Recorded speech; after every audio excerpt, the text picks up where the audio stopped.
Çeşme kimi damcı-damcı süzülüm, çiçək kimi vaxtlı-vaxtsız üzülüm, doymaz gözüm, doymaz yenə bu eldən.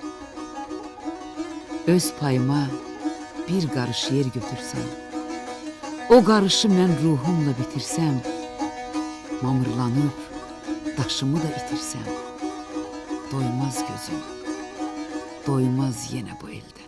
Anam yanımdadır, ananın zəhməti heç ilə ölçülmür öz yerində. Amma indi atam rəhmətli burada olmadığı üçün papamdan çox danışıram.